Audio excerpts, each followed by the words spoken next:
Usahay kinahanglan jud nato dawaton nga naa jud mga butang nga dili gyud para sa atoa. Kanang gina-expect nato nga atoa pero dili di ay. Mao nga ay kasabihan nga kung para sa imuha, para gyud na sa imuha. O kung dili para sa imuha, dili gyud na para sa imo. Ang Ginoo ra gyud nakabalo kung unsa ang para kanimo ug unsa ang dili para kanimo.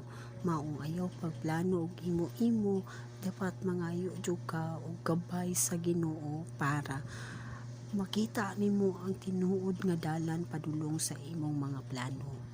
Kanay imong mga plano karon, mas napay nindot nga ihatag ang Ginoo para kanimo sa nga mas nindot pa sa imong plano karon.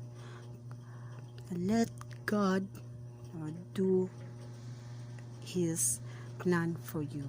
Kay dili gyud maayo kung kita-kita lang mismo sa tong kaugalingon ang plano kung unsa ang makaayo sa atoa.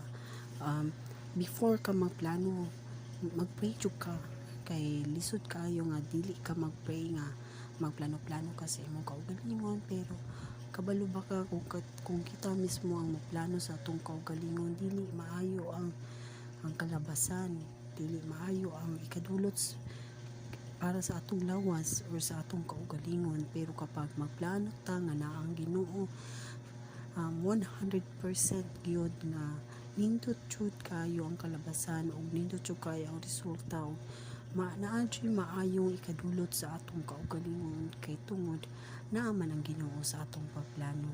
And mao lang jud ako moingon, kung magplano ka dapat naa ang Ginoo. Put God in the center of your life.